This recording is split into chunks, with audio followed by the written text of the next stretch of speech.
છો વિદ્યાર્થી મિત્રો?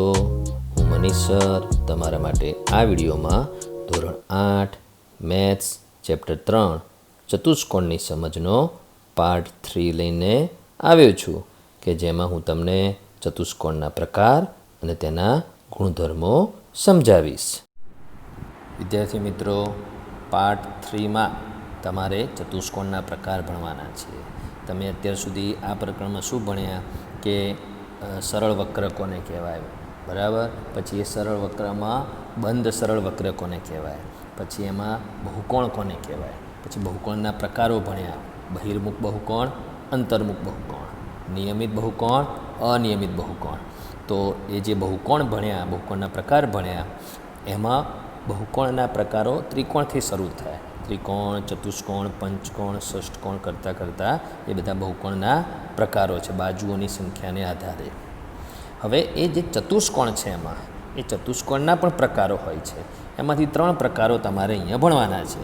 સમલંબ ચતુષ્કોણ ભણવાનું છે, પછી સમાંતર બાજુ ચતુષ્કોણ અને પતંગાકાર ચતુષ્કોણ. એમાં સમલંબ ચતુષ્કોણનો બીજો કોઈ પ્રકાર હોતો નથી અને પતંગાકાર ચતુષ્કોણનો બીજો કોઈ પ્રકાર હોતો નથી. પણ જે સમાંતર બાજુ ચતુષ્કોણ હોય છે એના 3 વિશિષ્ટ પ્રકારો હોય છે: સમબાજુ ચતુષ્કોણ, લંબચોરસ અને ચોરસ. બરાબર? તો એના વિશે તમે આ પાર્ટમાં ભણશો. વિદ્યાર્થી મિત્રો, કોઈ પણ પ્રકારનો ચતુષ્કોણ હોય એને કુલ 10 અંગો હોય છે. હવે આ કુલ 10 અંગો કયા 10 અંગો હોય છે? તો 4 બાજુઓ, 4 ખૂણાઓ અને 2 વિકર્ણો, એટલે 10 અંગો થયા. પણ હવે બાજુઓ કઈ? અમુક વિદ્યાર્થીને બાજુનું નામ લખતા નથી ફાવતું, તો 4 બાજુના નામ લખું છું. રેખાખંડ AB પેલી બાજુ, એટલે નંબર સાથે મતલબ ને, રેખાખંડ AB, રેખાખંડ BC, રેખાખંડ CD અને રેખાખંડ DA અથવા રેખાખંડ AD.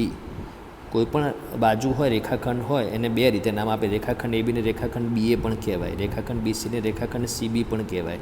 એ રીતે દરેક રેખાખંડને 2 નામ આપી શકાય. એટલે આ 4 જે રેખાખંડો છે એની 4 બાજુઓ કહેવાય. બરાબર? તો બાજુઓ ખબર પડી ગઈ. હવે એના 4 ખૂણાઓ કયા? બરાબર? તો એના 4 ખૂણાઓમાં આપણે અહીંયા અંદર બતાડું છું. આ ખૂણો A, આ ખૂણા એનું આખું નામ.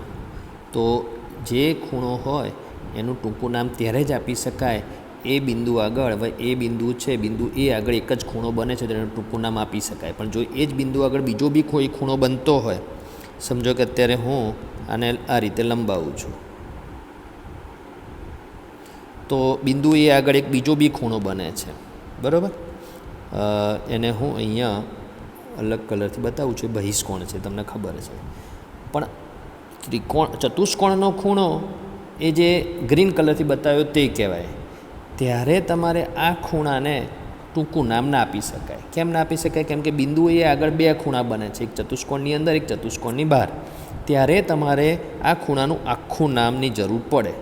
તો આ ખૂણાનું જે આખું નામ છે, ખૂણો BAD, ખૂણો BAD એનું આખું નામ, અથવા ખૂણો DAB. તો આખું નામ ક્યારે લખવું પડે? જ્યારે કોઈ બિંદુ આગળ એક કરતાં વધારે ખૂણો બને તેનું આખું નામ જ ત્યાં વપરાય, ટૂંકું નામ ના ચાલે. અત્યારે આપણે દરેક શિરોબિંદુ આગળ એક જ ખૂણા બને છે, એટલે આપણે એને ટૂંકા નામથી બતાવવું છું. એ એના 4 ખૂણા છે. તો ખૂણો A, પછી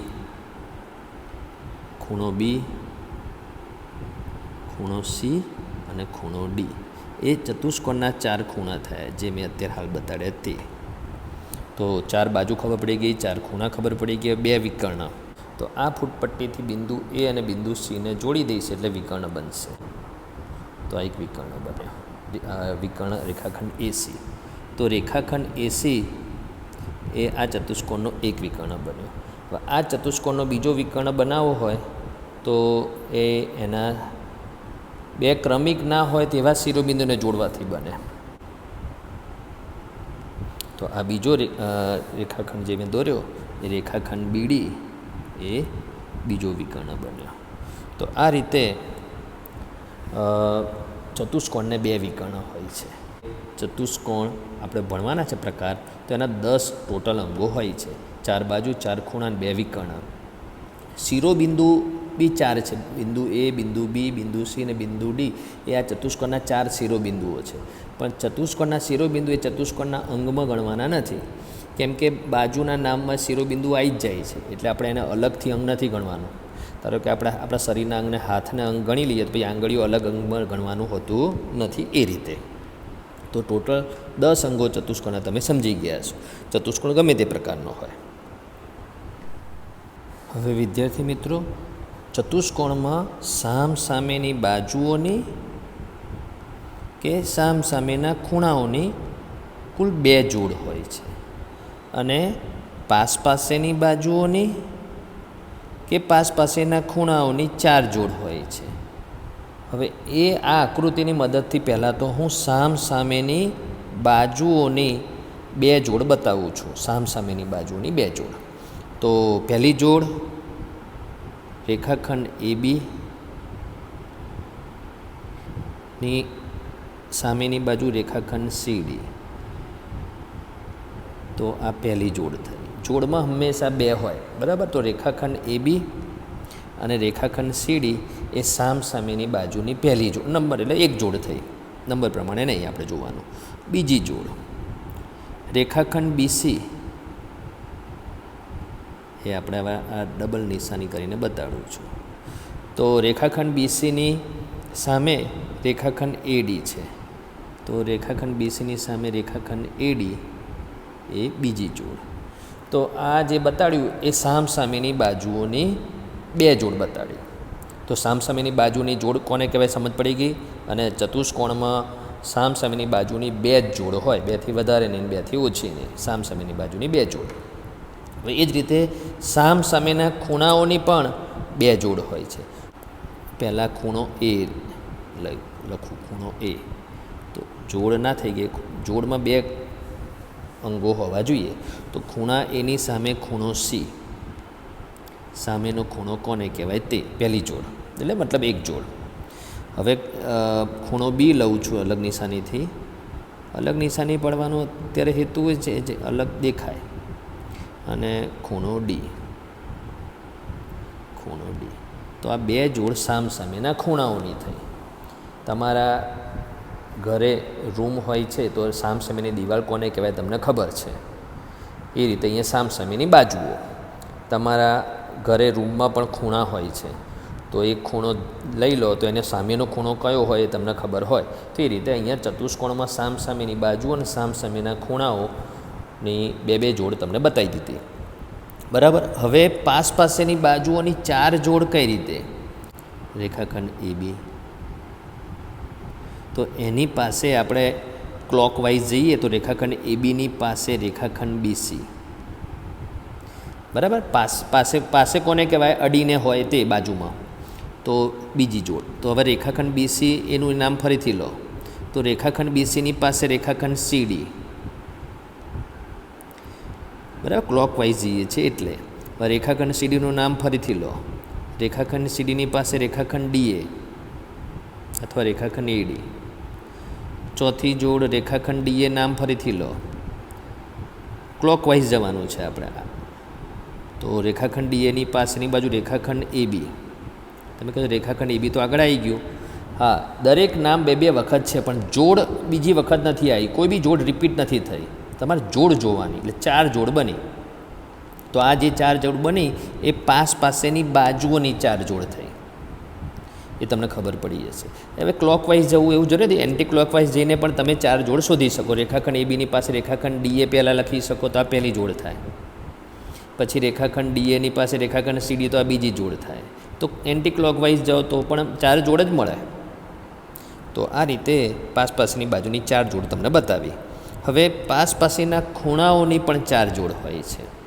તો પાસેના ખૂણાઓની 4 જોડ બતાડું છું, બરાબર. તો આપણે પહેલાં કોઈ બી એક ખૂણો લઈ લેવાનો. તો ચલો આ ચતુષ્કોણનો ખૂણો A લીધો.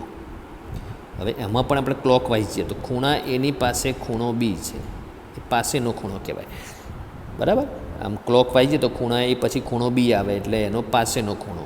પછી ખૂણા બીને બીજું બી નામ ફરીથી લેવાનું, એની પાસે ખૂણો સી, ખૂણા સીનું નામ ફરીથી લો, ખૂણા સીની પાસે ખૂણો ડી, ક્લોકવાઇઝ જઈએ છીએ આપણે, ખૂણો ડી નામ ફરીથી લો, ખૂણા ડી પછી ખૂણો એ, તો તમને થશે આમાં એ ખૂણો એ, દરેક ખૂણો બે વખત આવ્યો પણ કોઈ જોડ બે વખત નથી આવી.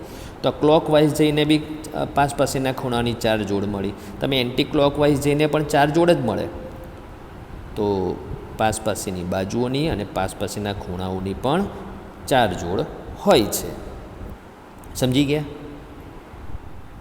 હવે વિદ્યાર્થી મિત્રો, આપણે સમલંબ ચતુષ્કોણને ઓળખીએ. સમલંબ ચતુષ્કોણને ઓળખીએ એટલે એના અંગો કેવા છે તે જાણીએ, તેની વ્યાખ્યા જાણીશું અને તેના ગુણધર્મો જાણીશું. આ 3 વસ્તુ બરાબર જાણી લઈશું એટલે આપણે સમલંબ ચતુષ્કોણને ઓળખી લઈશું. તો સૌથી પહેલાં તમે જુઓ રેખાખંડ એ બી. તો રેખાખંડ એ બી દેખાય છે, ગ્રીન કલરથી બતાડ્યું. પછી રેખાખંડ સીડી એની સામેની બાજુ કેવી છે? તો કેટલાક વિદ્યાર્થી એવું માનશે કે રેખાખંડ એ બી નાની છે, રેખાખંડ સીડી મોટી છે. હા, એ તો છે જ. હવે તમે 7મા ધોરણમાં સમાંતર રેખાઓ ભણી ગયા હતા. તો સમાંતર રેખાઓમાં શું તમે ભણી ગયા હતા કે જે 2 રેખાઓને લંબાવો તો એકબીજાને ના છેદે એટલે સમાંતર રેખાઓ કહેવાય. તો આ હમણાં દોરી, એ 2 રેખાઓ સમાંતર છે. હવે આ 2 દોરું છું, એ પણ સમાંતર છે. એને લંબાવશો તો પણ આગળ છેદશે નહીં, તો જ સમાંતર. તો સમાંતર રેખાઓ હોય છે તે સમાંતર રેખાખંડો પણ હોય. તો અહીંયા રેખાખંડ એ બી અને રેખાખંડ સીડી સમાંતર છે. જો આ વચ્ચે સમાંતરનો સંકેત છે, 7મા ધોરણમાં ભણી ગયા. તો રેખાખંડ એ બી અને રેખાખંડ સીડી સમાંતર કેમ છે? તો આ રેખાખંડને લંબાઈ ના શકાય, પણ રેખાખંડને આપણે રેખા કરીને લંબાઈશું. બરાબર? ડાબી બાજુ અને જમણી બાજુ આમ કરીને લંબાઈશું. તો આ રીતે લંબાઈશું તો પણ છેદશે નહીં. તો રેખાખંડ એ બી અને રેખાખંડ સીડી સમાંતર છે. તો એ તમે જોયું. આપણે શું જોવાનું છે? અંગો કેવા છે જોવાનું છે. બરાબર? તો સામસામેની બાજુઓની આ એક જોડ સમાંતર છે, એ ખબર પડી. એક જોડ સમાંતર છે. બરાબર? એ જોડ એટલે આ 2 સામસામેની બાજુઓને એક જોડ કહેવાય. હવે બીજી જોડ છે સમાંતર નથી. તો આ સમાંતર નથી. તો નથી તો જોઈએ, નથી કે છે. તો કઈ? રેખાખંડ એડી. તો આ રેખાખંડ એડી અહીંથી આટલી, અને રેખાખંડ બીસી, તો આ રેખાખંડ બીસી ગ્રીન કલરથી અત્યારે બતાડ્યું તે. તમે કહેશો 2 રેખાખંડ તો છેદતા નથી, પણ રેખાખંડને પછી લંબાવવાનું. લંબાવ્યા પછી બી છેદવું ના જોઈએ. તો આને આમ લંબાવશો અને આને આમ લંબાવશો એટલે આગળ જઈને છેદશે. તો એ સમાંતર નથી. એટલે એક જોડ સમાંતર છે. બરાબર? આ એક જોડ સમાંતર છે અને એક જોડ સમાંતર નથી. આટલું ખબર પડી? હવે એના પછી નીચે ખૂણાઓની વાત કરી છે. તો તમે 7મા ધોરણમાં સમાંતર રેખાઓ અને છેદિકા વિશે ભણી ગયા. 2 સમાંતર રેખાઓ હોય, બરાબર, અને એમાં છેદિકા હોય. તો આ ખૂણો અને આ ખૂણો એ છેદિકાની એક જ બાજુના અંતઃકોણની જોડ બને. એ તમે ભણી ગયા છો. તો તમે ખરેખર 7મા ધોરણમાં શું ભણી ગયા કે છેદિકાની એક જ બાજુના જે અંતઃકોણો બને છે, અંતઃકોણની જોડ હોય છે, એ પૂરક હોય છે. પૂરકનો અર્થ શું ભણ્યા તમે? પૂરક એટલે તેમના માપનો સરવાળો 180 થાય. આ ખૂણાનું માપ ધારો કે 100 હોય, તો આ ખૂણાનું માપ 80 હોય. તો ધારો કે કરીને એટલે બંનેનો સરવાળો 180 થાય. જે તમે આ વસ્તુ ભણ્યા 7મા ધોરણમાં, એનો જ અહીંયા તમારે ઉપયોગ છે. તો કઈ રીતે એનો ઉપયોગ છે? તો તમે પહેલાં આકૃતિમાં જુઓ. તો આકૃતિમાં હમણાં મેં પહેલાં બતાડ્યું 7મા ધોરણનું, એ પ્રમાણે રેખાખંડ એ બીને આપણે રેખા કરીને લઈ લઈએ. તો રેખાખંડ એ બીને આપણે રેખા બનાવી દઈએ, એટલે રેખાનો ભાગ બનાવી દઈએ. રેખાખંડ સીડીને એક રેખાનો ભાગ બનાવી દઈએ. બરાબર? અને આ રેખાખંડ એડીને બી એક રેખાનો ભાગ બનાવી દઈએ. તો તમને હમણાં જે મેં આકૃતિ બતાવી હતી એવી જ આકૃતિ આવી ગઈ. બરાબર? આ આકૃતિ ટાઈપની આવી ગઈ ને? જો હમણાં હાલ આકૃતિ મેં તમને સમજાવી, એ જ રીતની આકૃતિ અહીંયા બની છે, અહીંયા છે. બરાબર? તમારે ખાલી ગ્રીન કલરથી બતાવ્યું છે એટલા ઉપર જ નજર રાખો. તો આપણે હવે રેડ કલરથી બતાડું છું આ ખૂણો અને આ ખૂણો એ હમણાં જે તમને સમજાયું એ પ્રમાણેનો જ છે. તો એને શું કહેવાય? આપણે અહીંયા બતાવ્યું છે એમાં 100 અને 80વાળા ખૂણાને જોડનું નામ શું? છેદિકાની એક જ બાજુના અંતઃકોણની જોડ, અને પૂરક હોય એટલે એમના માપનો સરવાળો 180 થવો જોઈએ. 100 અને 80 કરીને 180 થાય, કે બંને 90 કરીને 180 થાય, અથવા એક 120 હોય અને એક 60 હોય એટલે તો બી 120 + 60 180 થાય. એ ગમે તે માપ હોય, પણ બંનેનો સરવાળો 180 થાય જ. બે સમાંતર રેખાઓની છેદિકાથી બનતા છેદિકાની એક જ બાજુના અંતઃકોણના ખૂણાઓના માપનો સરવાળો 180 થાય. એટલે એને આધારે આ ખૂણાઓની જોડની વાત થઈ. માપ ખૂણો A વત્તા માપ ખૂણો D બરાબર 180. બરાબર? આકૃતિમાં તમે જુઓ, માપ ખૂણો A વત્તા માપ ખૂણો D બરાબર 180. જે રીતે આ ગ્રીન કલરથી મેં એક છેદિકા બતાવી હતી, બરાબર, એવી જ રીતે હવે હું બીજી છેદિકા બતાડું છું. BCને છેદિકા બતાવી છે, એટલે આ બાજુ છેદિકા બનાવી છે, તો એને છેદિકા બનાવી. તો હવે પેલી જે આકૃતિ 7મા ધોરણની હતી એમાં ને એમાં હવે હું ફરીથી બીજી છેદિકા દોરું. બરાબર? આ છેદિકા ભૂસ્યા વગર દોરું છું.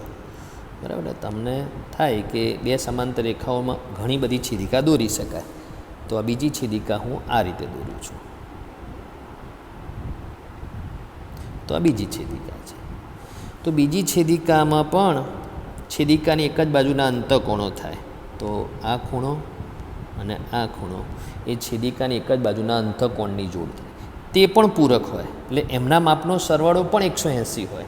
એ ધારો કે આ 110 હોય તો આ 70°.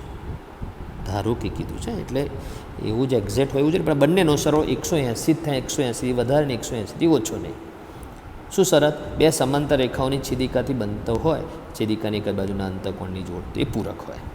તો એને આધારે અહીંયા પણ આ બે સમાંતર રેખાઓ, બરાબર, રેડ કલરથી બતાડું, આ રેખા અને આ નીચેની રેખા એકબીજાને સમાંતર છે, અને આ એની છેદિકા લીધી આપણે. ત્યારે બનતી આ જે જોડ છે પાસપાસના ખૂણાઓની, એ છેદિકાની એક જ બાજુના અંતઃકોણની જોડ બને છે. એટલે નિયમને આધારે એ પૂરક હોય, એટલે એમના માપનો સરવાળો કેટલો હોય? 180° હોય. તો એને આધારે મેં બાજુમાં લખેલું છે કે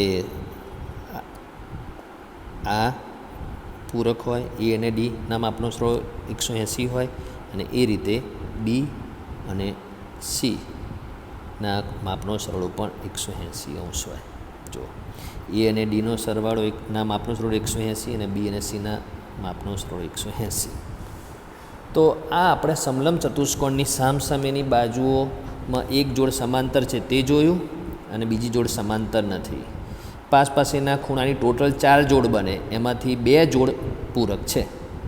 કઈ 2 જોડ પૂરક નથી એ મેં અહીંયા લખ્યું નથી. તો A અને Bનો સરવાળો, અહીંયા ખૂણો A અને ખૂણા Bનો સરવાળો 180 ના થાય. તો આપણે હમણાં હાલ અહીંયા 100 લીધું હતું, તો અહીંયા 80 મળ્યું હતું. અહીંયા 110 લીધું હતું, તો અહીંયા 70 મળ્યું હતું. તો આ ખૂણો A ને ખૂણો D પૂરક છે, ખૂણો B ને ખૂણો C પૂરક છે, પણ ખૂણો A અને ખૂણો B પૂરક નથી, એટલે એમના માપનો સરવાળો 180 ના થાય, 210 થાય છે. એટલે આ ઉદાહરણ પ્રમાણે કોઈ પણ સમલંબ ચતુષ્કોણ હોય, આ પાસપાસેના ખૂણાની 2 જોડ જ પૂરક હોય. નામથી નહીં યાદ રાખવાનું, એ રીતે યાદ રાખવાનું કે સમાંતર રેખાઓ કઈ છે અને છેદિકા કઈ છે, એના પ્રમાણે તમે નામથી પછી લખી શકો. તો સમલંબ ચતુષ્કોણના અંગોને આધારે તમે ઓળખી ગયા છો કે સમાંતર જોડ બાજુઓની કઈ હોય છે અને કઈ જોડ સમાંતર નથી હોતી, પાસપાસેના ખૂણાઓની કઈ જોડ પૂરક હોય છે અને કઈ જોડ પૂરક નથી હોતી. બરાબર? તો સમલંબ ચતુષ્કોણમાં આટલું જોયું. હવે આપણે એને આધારે વ્યાખ્યા જોઈશું. બરાબર? તો વ્યાખ્યા મેં રેડ કલરથી બતાવેલી છે. શું લખ્યું છે? જે ચતુષ્કોણની સામસામેની બાજુઓની માત્ર એક જ જોડ સમાંતર હોય તે ચતુષ્કોણને સમલંબ ચતુષ્કોણ કહે છે. તો સમલંબ ચતુષ્કોણની વ્યાખ્યાઓમાં બાજુની વાત કરી છે. સામસામેની બાજુઓની એક જ જોડ સમાંતર છે, જે આ મળી છે તે. બતાવેલી છે તે. બીજી જોડ સમાંતર નથી હોતી, એક જ જોડ સમાંતર હોય છે. તો સમલંબ ચતુષ્કોણની આ વ્યાખ્યા છે. સમલંબ ચતુષ્કોણમાં અત્યાર સુધી શું જોયું કે સમલંબ ચતુષ્કોણના જે અંગો હોય છે એ અંગોને આધારે બાજુઓમાં કેવું હોય છે અને ખૂણાઓમાં કેવું હોય છે. પછી વ્યાખ્યા જોઈ. હવે એના ગુણધર્મો જોઈ લો. તો એના ગુણધર્મો નીચે આપેલા છે. તો 2 ગુણધર્મો મેં લખ્યા છે. તો શું લખ્યું છે? એક તો વ્યાખ્યાને આધારે જે વ્યાખ્યામાં લખ્યું છે તે તેની સામસામેની બાજુની માત્ર એક જ જોડ સમાંતર હોય છે, બીજી જોડ સમાંતર નથી હોતી. બીજું, તેની સમાંતર બાજુની જે જોડ હોય છે તેની સાથે છેદતી બાજુ એટલે કે છેદિકાથી બનતા ખૂણાની જોડ પૂરક હોય છે. એટલે ખૂણો એ અને ખૂણો ડી પૂરક હોય છે, અને ખૂણો બી અને ખૂણો સી પૂરક હોય છે. એટલે એ જ જોડ પૂરક હોય છે. એ અને બી પૂરક નથી, અને સી અને ડી પૂરક નથી. તો આટલું તમને ખબર હોવી જ જોઈશે. તો જ તમે એના ઉપર આધારિત દાખલા ગણી શકશો અથવા એના આધારિત પ્રશ્નોના જવાબ આપી શકશો. તો સમલંબ ચતુષ્કોણને તમે હવે ઓળખી ગયા છો. કઈ રીતે ઓળખવાનું છે? વ્યાખ્યાથી અને એના ગુણધર્મથી. વિદ્યાર્થી મિત્રો, હવે સમલંબ ચતુષ્કોણ આ 4 આકૃતિમાંથી 4 સમલંબ ચતુષ્કોણ છે, અને બાજુમાં જે 3 આકૃતિ છે એ સમલંબ ચતુષ્કોણ નથી. તો ડાબી બાજુમાં જે 4 આકૃતિ છે એ કેમ સમલંબ ચતુષ્કોણ છે? તો એમાં પહેલી આકૃતિ જુઓ. તો આ જે તીરના નિશાની કરીને જે બતાડેલી છે બાજુ, આ બાજુ, અને આમ તીરનું નિશાન બતાડેલું છે, અને આ બાજુ જેમાં અહીંયા તીરનું નિશાન બતાડેલું છે એ બતાડે છે કે સમાંતર છે. એટલે સામસામેની બાજુની આ એક જોડ સમાંતર છે, બરાબર. અને બીજી જોડ જે છે એ સમાંતર નથી. તો જે ગ્રીન કલરથી બતાડું છું કે આ બાજુ અને આ બાજુ એ સમાંતર નથી. જે ચતુષ્કોણની સામસામેની બાજુની એક જોડ સમાંતર હોય એને સમલંબ ચતુષ્કોણ કહેવાય. એટલે આ પહેલી આકૃતિ જોઈ લીધી, બરાબર. બાજુની આકૃતિમાં હવે હું કલર મતલબ કે નિશાની કરી નહીં બતાડું, પણ એમાં પણ તમે જોઈ શકો છો કે સામસામેની બાજુની એક જોડ સમાંતર છે, બરાબર. આ સામસામેની બાજુની એક જોડ સમાંતર છે, બરાબર. હવે એની નીચેની આકૃતિ જે છે એમાં સામસામેની બાજુની કઈ જોડ સમાંતર છે? તો આ જોડ સામસામેની બાજુની સમાંતર છે, બરાબર. એટલે એક જ જોડ સમાંતર છે.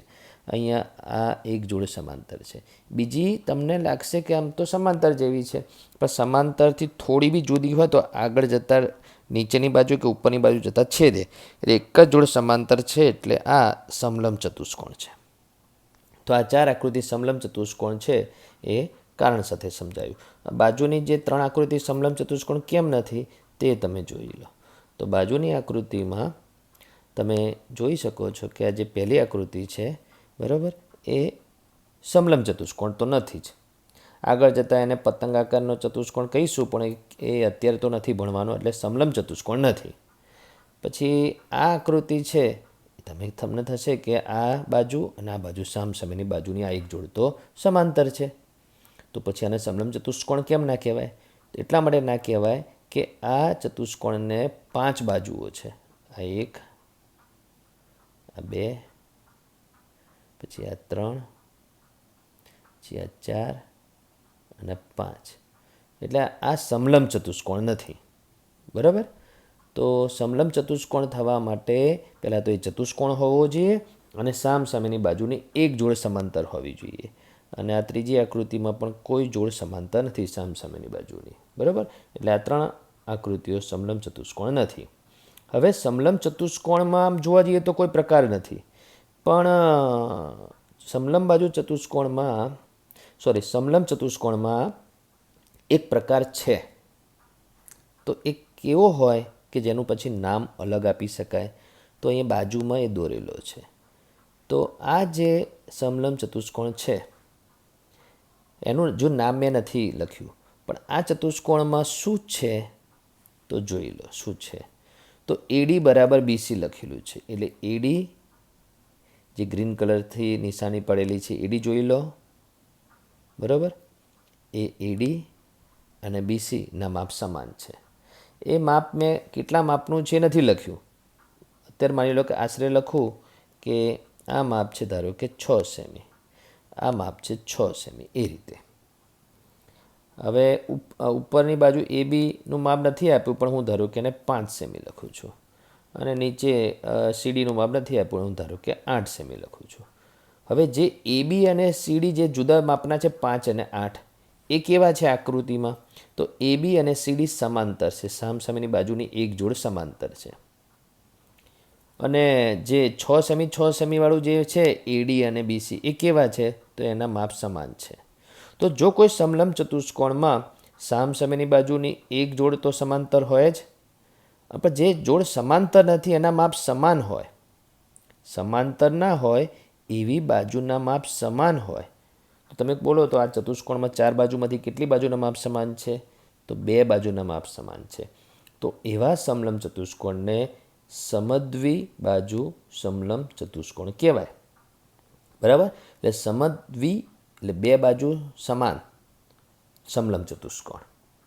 તો આ એક સમલંબ ચતુષ્કોણનો એક પ્રકાર થયો, પણ એ પ્રકાર સમલંબ ચતુષ્કોણની જ શરતોનું પાલન કરે છે. પણ આમાં એક એક્સ્ટ્રા અંગ એ છે કે જે જોડ સમાંતર નથી એમના માપ સમાન છે, એટલે એનું નવું નામ પાડી શકાય. તો સમલંબ ચતુષ્કોણ કોને કહેવાય, કોને સમલંબ ચતુષ્કોણ ના કહેવાય, એ તમે જોયું. બરાબર? હવે અહીંયા નીચે આટલું કરો એવી પ્રવૃત્તિ આપેલી છે, પણ આ પ્રવૃત્તિના અંદરનું કોઈ લખાણ હું વાંચતો નથી. તમારી પાસે ચોપડી તો હશે જ. તો ચોપડીની અંદર જે ચેપ્ટર નંબર 3 છે એમાં ઘણી પ્રવૃત્તિઓ હશે. એ પ્રવૃત્તિઓ તમારે વાંચી અને એ પ્રમાણે કરવાની, જેનાથી શું ખબર પડશે તમને? જેનાથી તમને ચતુષ્કોણને તમે વધારે સારી રીતે ઓળખી શકશો, સમજી શકશો. બરાબર? હવે વિદ્યાર્થી મિત્રો, સમાંતર બાજુ ચતુષ્કોણ કોને કહેવાય તે જોઈ લો. તો સમાંતર બાજુ ચતુષ્કોણની આ એક આકૃતિ દોરેલી છે. હવે આ આકૃતિમાં શું છે કે જેથી આને સમાંતર બાજુ ચતુષ્કોણ કહેવાય? તો એમાં જુઓ, રેખાખંડ એ બી સમાંતર રેખાખંડ સીડી છે.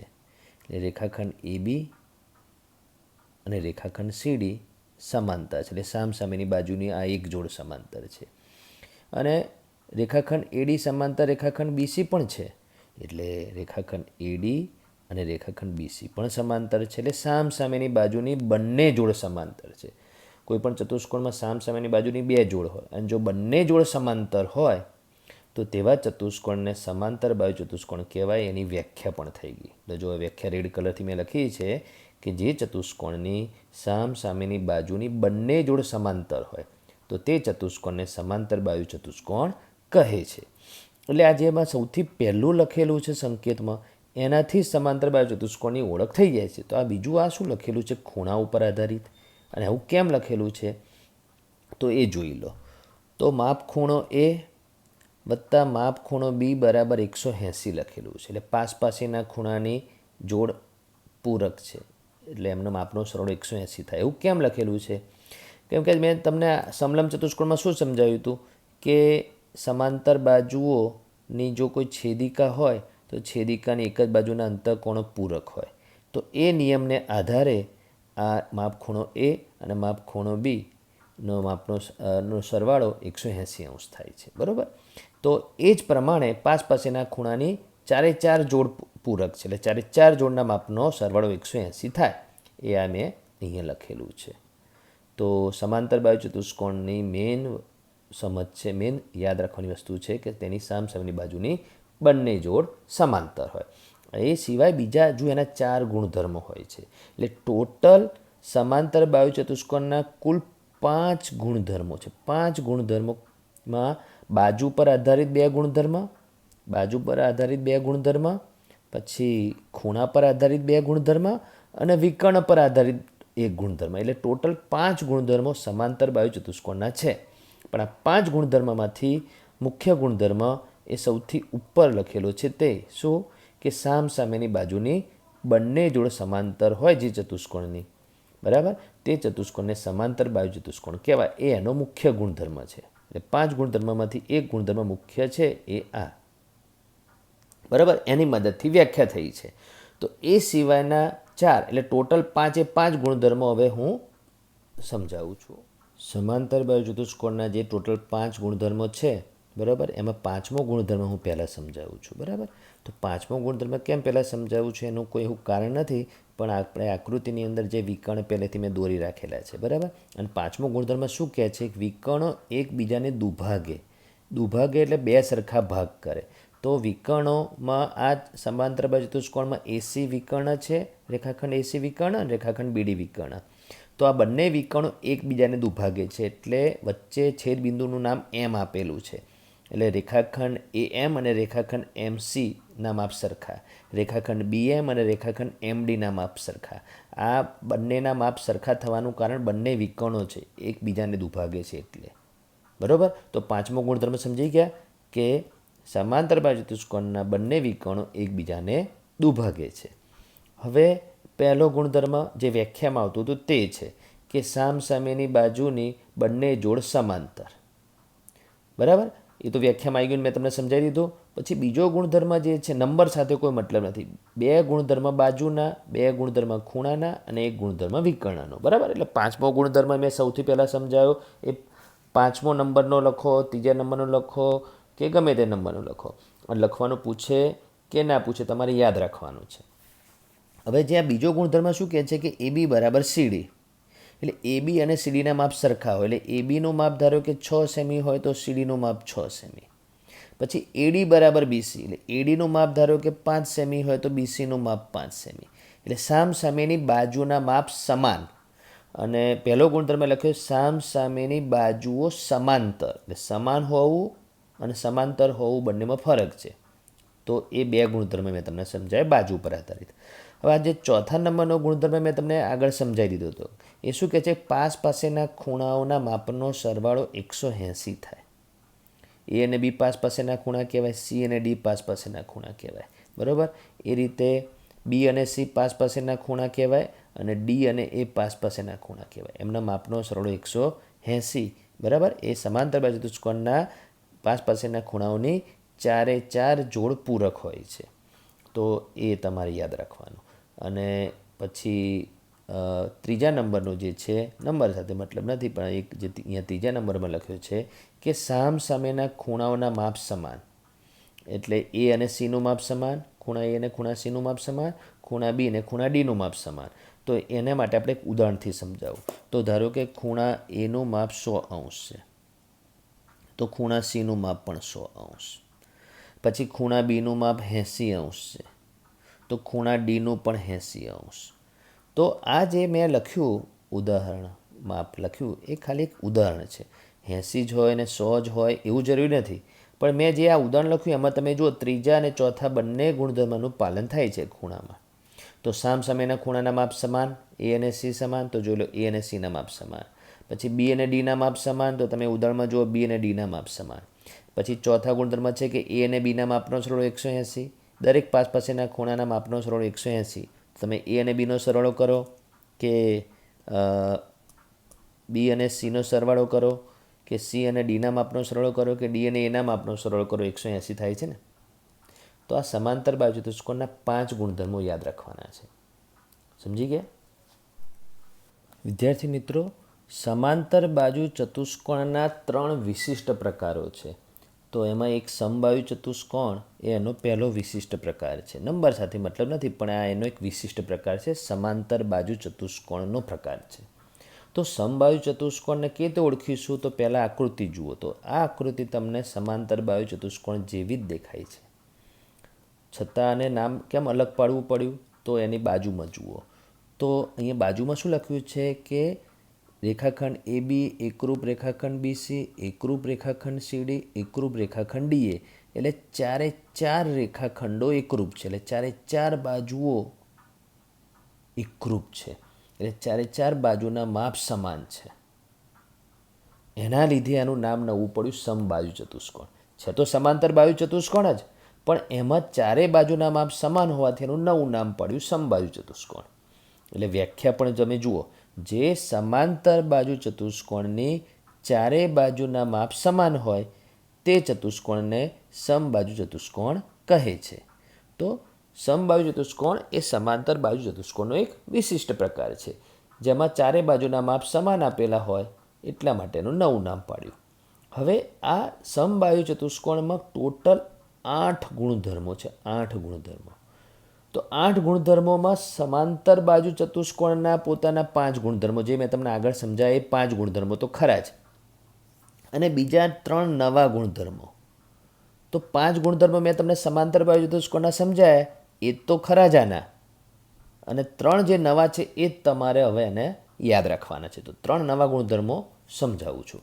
તો આ સમબાહુ ચતુષ્કોણ જે છે હમણાં દોર્યું તો એ જ આકૃતિ છે, અને એને ચારે બાજુના માપ સમાન હોય છે એ એનો નવો ગુણધર્મ. તો આપણે અહીંયા ઉદાહરણ લખીશું. ધારો કે આ 5 સેમી, એબીનું માપ, બીસીનું માપ 5 સેમી, સીડીનું માપ 5 સેમી, ડીએનું માપ 5 સેમી. ઉદાહરણ આપ્યું. એબીનું 6 સેમી હોય તો બીસી, સીડી અને ડીએનું પણ 6 સેમી હોય સમબાહુ ચતુષ્કોણમાં. તો આ એનો મુખ્ય ગુણધર્મ છે સમબાહુ ચતુષ્કોણનો, બરાબર, જેનેથી આ ચતુષ્કોણને ઓળખી શકાય. જે ચતુષ્કોણની ચારે બાજુના માપ સમાન હોય, બરાબર, અને સમાંતર બાજુ ચતુષ્કોણ બી હોવો જરૂરી છે. તો તેવા ચતુષ્કોણને સમબાહુ ચતુષ્કોણ કહેવાય. હવે એ ઉપરાંત બીજા 2 નવા ગુણધર્મો કયા છે? તો તે વિકર્ણો એકબીજાને કાટખૂણે દુભાગે છે.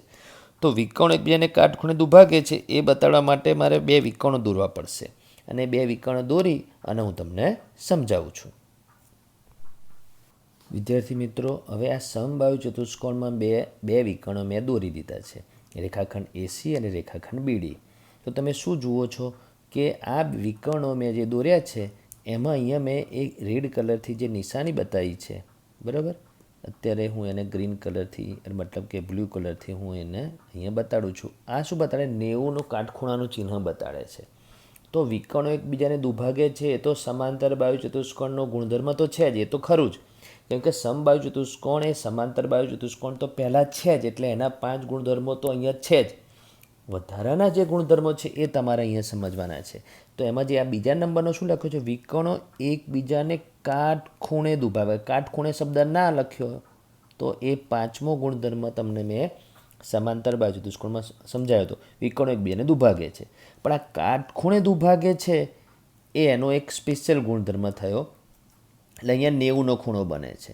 તો અહીંયા 90નો ખૂણો બને, આ બ્લુ કલરથી બતાવ્યું છે, તો એની બાજુમાં પણ 90નો જ ખૂણો બને, બરાબર, 90°, 90°, 90°. તો કે રીતે એક ખૂણો 90 તો 4 4 90 થયા. તો તમે 7મા ધોરણમાં ભણી ગયા છો કે 2 રેખાઓ છેદે, બરાબર, ત્યારે જો એક ખૂણો 90 બને તો સામેનો ખૂણો અભિકોણને લીધે 90 એટલે સમાન, એટલે અને પાસેના ખૂણા પૂરક હોય એટલે 90 + 90 180 થાય, બરાબર. એટલે એ નિયમને આધારે એક ખૂણો 90 એટલે બાકીના 3 પણ 90.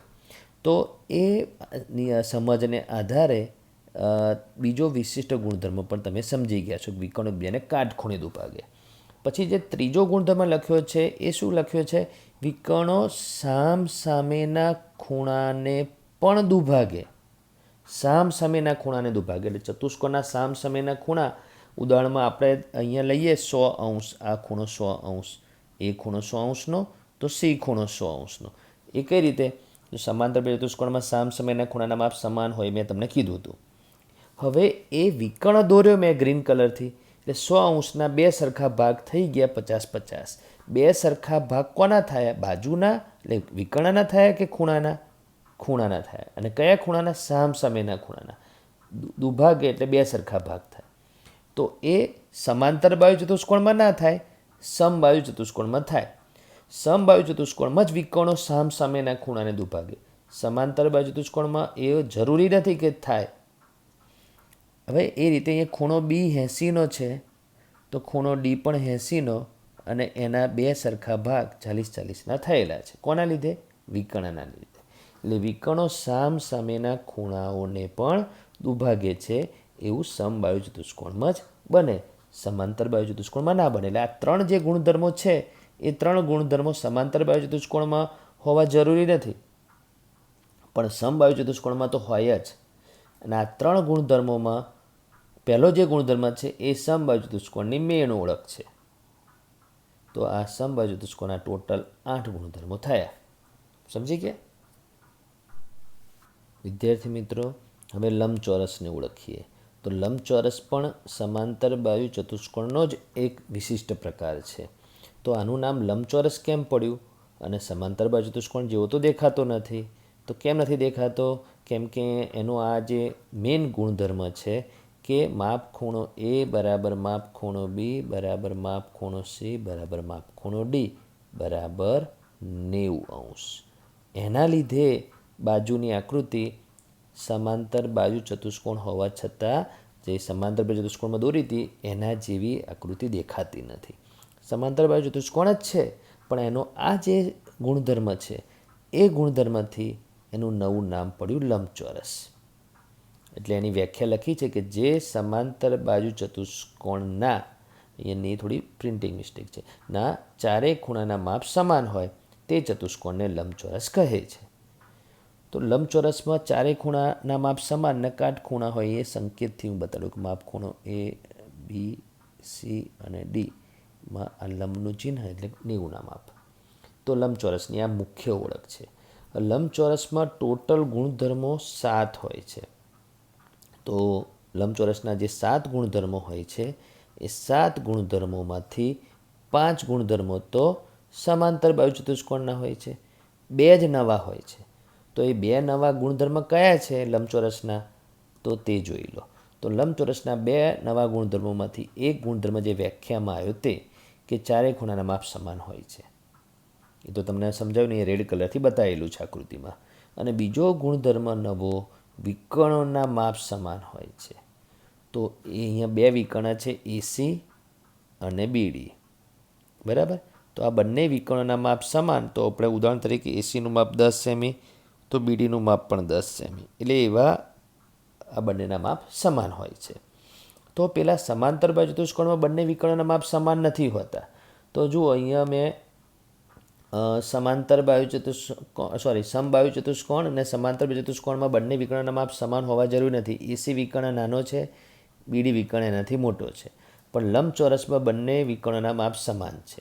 તો આ એનો નવો ગુણધર્મ થયો જે સમબાજુ ચતુષ્કોણ પાસે પણ નથી. તો આ 2 નવા ગુણધર્મો એ તમારે લંબચોરસના યાદ રાખવાના, જેનાથી જ આ ચતુષ્કોણનું નામ સમાંતર બાજુ કરતાં નવું પડ્યું લંબચોરસ. બરાબર? હવે વિદ્યાર્થી મિત્રો, સમાંતર બાજુ ચતુષ્કોણનો ત્રીજો વિશિષ્ટ પ્રકાર છે ચોરસ. તો ચોરસ દેખાવમાં તો તમને ખબર જ છે, ત્યાં સુધી ચોરસ તમે ઘણા જોયા જ છે, એટલે એ બધા આ ટાઈપના જ હોય છે. તો આમાં એવું શું છે કે આ સમાંતર બાજુ ચતુષ્કોણ હોવા છતાં એનાથી અલગ દેખાય છે? તો એના વિશિષ્ટ ગુણધર્મને આધારે તો એની બાજુમાં લખેલો જ છે. તો શું એવું વિશિષ્ટ છે? તો એની ચારેય બાજુના માપ સરખા છે. તો બાજુ એ બી ધારો કે 5 સેમી, તો બીસી 5 સેમી, સીડી 5 સેમી, ડીએ 5 સેમી. બસ એટલું જ સરખું છે. ચારે ખૂણાના માપ પણ સરખા છે. એટલે ખૂણો એ 90નો, ખૂણો બી 90નો, ખૂણો સી 90નો અને ખૂણો ડી પણ 90નો. તો તમને થશે સાહેબ ચારે બાજુ સમાન તો સમબાહુ ચતુષ્કોણમાં હતી, એ તો એના જેવું થયું. અને ચારે ખૂણા સરખા તો લંબચોરસમાં હતા, નવું તો કંઈ થયું જ નથી. તો વાત સાચી છે. ચોરસમાં પોતાના નવા ગુણધર્મ તો હોતા જ નથી. તો સમબાહુ ચતુષ્કોણના નવા ગુણધર્મો જે છે એ 3, એમાંનો આ મેઇન ગુણધર્મ ચારે બાજુના માપ સમાન, અને લંબચોરસના 2 નવા ગુણધર્મો પણ ચોરસ પાસે હોય. એટલે ચોરસ પાસે ટોટલ 10 ગુણધર્મો હોય છે. એમાં 5 સમાંતર બાહુ ચતુષ્કોણના, કેમ કે ચોરસ પણ એક સમાંતર બાહુ ચતુષ્કોણનો જ વિશિષ્ટ પ્રકાર છે, એટલે સમાંતર બાહુ ચતુષ્કોણ બી છે જ, એટલે એના 5 ગુણધર્મો તો ખરા જ. 3 નવા ગુણધર્મો સમબાહુ ચતુષ્કોણના અને 2 નવા ગુણધર્મો લંબચોરસના, એટલે ટોટલ 10 ગુણધર્મો. પણ પોતાનો તો સ્પેશિયલ એક કંઈ નહીં. તો ચોરસની વ્યાખ્યા જુઓ.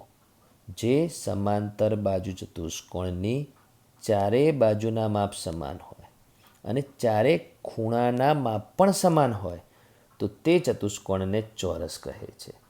તો ચોરસની ઓળખ આ એની વ્યાખ્યામાં આવી ગઈ. તો આના 10 ગુણધર્મો આપણે અલગથી જોવાના ખરા, છતાં જોઈ લઈએ. ચલો, તો આ ચોરસ દોર્યો. તો ચોરસના 10 ગુણધર્મોમાંથી 5 ગુણધર્મો જે સમાંતર બાહુ ચતુષ્કોણના જોયા હતા તે, એ બી અહીંયા બોલી જઉં છું. તો 5 ગુણધર્મો કયા સમાંતર બાજુ ચતુષ્કોણના જોયા હતા કે સામ સામેની બાજુઓની બંને જોડ સમાંતર, એટલે એ બી અને સીડી એકબીજાને સમાંતર, લંબાવો તો બી છેદે નહીં. બીસી અને ડીએ પણ એકબીજાને સમાંતર, લંબાવો તો પણ છેદે નહીં. પછી એમાં શું હતું, સામ સામેની બાજુઓના માપ સમાન. બીજો ગુણધર્મ કે ધારો કે આ 5 સેમી હોય તો આ 5 સેમી સમાન. પછી અહીંયા 6 ના લખાય કેમ કે આ ચોરસ છે, પણ સામ સામેની બાજુના માપ સમાન છે કે નહીં? હા, તો છે. તો બાજુના 2 ગુણધર્મ, પછી ખૂણાના 2 ગુણધર્મ. હવે આ ચોરસ છે એટલે પહેલેથી જ આપણને ખબર છે કે 90ના માપના જ ખૂણા હોય બધા, 4 ખૂણા સરખા હોય, જે ચતુષ્કોણમાં એ 90ના જ હોય. બરાબર. હવે તમે 5 પાસેના ખૂણાનો માપનો સરવાળો 180 થયો. કોઈ બી 5 પાસેના ખૂણા લો, 4 જોડ પૂરક છે. સામ સામેના ખૂણાના માપ પણ સરખા છે. વિકર્ણો એકબીજાને દુભાગે પણ છે. વધારો કે અહીંયા બિંદુનું નામ એમ લખું, બરાબર, તો આ વિકર્ણ જે છે એમ, એનું માપ 3 સેમી હોય તો એમસીનું માપ પણ 3 સેમી હોય. પછી બીએમનું માપ પણ 3 સેમી હોય તો ડીએમનું પણ 4 વિકર્ણના ટુકડા, એટલે એના જે ભાગ પડતા હોય છે એ 4 સરખા હોય છે. પણ આપણે શું જોવાનું, સમાંતર બાજુ ચતુષ્કોણને ધ્યાનમાં રાખીને વિકર્ણો એકબીજાને દુભાગે છે ને, દુભાગે છે. તો 5 ગુણધર્મો સમાંતર બાજુ ચતુષ્કોણના બી અહીંયા દેખાય છે. બરાબર. પછી આ 3 ગુણધર્મો સમબાજુ ચતુષ્કોણના દેખાય, 4 બાજુના માપ સમાન છે તો છે જ, 5 સેમી 5 સેમી 5 સેમી લીધું છે. વિકર્ણો એકબીજાને કાટખૂણે દુભાગે છે તો અહીંયા મેં બતાડ્યું નથી, પણ અહીંયા પણ 90નો જ ખૂણો બને. આ જગ્યાએ 90નો જ ખૂણો બને, વિકર્ણો જ્યાં છેદે છે ત્યાં એમ બિંદુ આગળ, એટલે કાટખૂણે દુભાગે છે. વિકર્ણો સામ સામેના ખૂણાને પણ દુભાગે, એટલે જ્યાં 90નો ખૂણો બને છે, માપ ખૂણો એ, માપ ખૂણો બી, માપ ખૂણો સી અને માપ ખૂણો ડી, જે 90ના, તો એ વિકર્ણ દોરવાને લીધે એના 2 સરખા ભાગ થશે, 45°, બધી જગ્યાએ. તો વિકર્ણો સામ સામેના ખૂણાને પણ દુભાગે છે. પછી નીચેના લંબચોરસના 2 નવા ગુણધર્મો અહીંયા છે. 4 ખૂણાના માપ સમાન, તો જો 90ના બતાડેલા જ છે. વિકર્ણોના માપ પણ સમાન, તો તમે જો એસી વિકર્ણ 6 સેમી, એસી 3 3 2 ભાગનો 6 સેમી, તો બીડીનું માપ પણ 6 સેમી, એટલે વિકર્ણના માપ પણ સમાન હોય છે. તો આ ચોરસ થયો. ચોરસ એક સમાંતર બાજુ ચતુષ્કોણનો એક વિશિષ્ટ પ્રકાર છે કે જેની અંદર સમબાજુ ચતુષ્કોણના પણ ગુણધર્મો છે અને લંબચોરસના પણ ગુણધર્મો છે. બરાબર. તો તમે ચતુષ્કોણના આ મતલબ સમાંતર બાજુ ચતુષ્કોણના 3 વિશિષ્ટ પ્રકાર પણ સમજી ગયા છો. વિદ્યાર્થી મિત્રો, હવે પતંગાકાર ચતુષ્કોણ કોને કહેવાય તે હું તમને સમજાવું છું. તો આકૃતિ જુઓ, પતંગ જેવી દેખાય છે ને? તો આ આકૃતિ પતંગ જેવી દેખાય છે એટલે એને પતંગાકાર ચતુષ્કોણ કહી દેવાય એવું નહીં. તમારે એમાં શું જોવાનું કે જેથી તમે આને ચોક્કસ પતંગાકાર ચતુષ્કોણ કહી શકો તે તમને હું સમજાવું છું. તો તમે જુઓ, અહીંયા જે એ બીનું માપ છે એ હું અહીંયા 5 સેમી લખું છું, બરાબર, અને એડીનું માપ પણ 5 સેમી લખું છું. એટલે આ એક ઉદાહરણ છે. એટલે પાસેની બાજુની આ એક જોડ એકરૂપ છે, એટલે પાસેની બાજુની આ જોડના માપ સમાન છે. હવે જે રીતે એ બી અને એડીના માપ સમાન છે એ રીતે નીચે બીસી અને સીડીના માપ સમાન છે. તો એનું માપ હું ધારું કે 7 સેમી લઉં છું, બરાબર. એટલે આ બીસી રેખાખંડ અને સીડી રેખાખંડ એકરૂપ છે, એટલે એમના માપ સરખા છે. તો આટલું હોવું જોઈએ. પાસેની બાજુની કુલ 4 જોડ હોય તો 4 જોડમાંથી 2 જોડ એકરૂપ હોવી જોઈએ, એટલે 2 જોડ પાસેની બાજુની 2 જોડના માપ સમાન હોવા જોઈએ, અને એ 2 જોડમાંથી એક પણ બાજુ સામાન્ય ના હોવી જોઈએ. એટલે આપણે એને બીજી ભાષામાં કહેવું હોય તો શું કહેવાય કે પાસેની બાજુઓની 2 અલગ અલગ જોડના માપ સમાન હોવા જોઈએ, તો જ એને પતંગાકાર ચતુષ્કોણ કહેવાય. તો આ પતંગાકાર ચતુષ્કોણ જે છે એની વ્યાખ્યામાં હમણાં મેં જે કીધું તે છે. તો આ એની વ્યાખ્યા જોઈ લો. શું લખ્યું છે?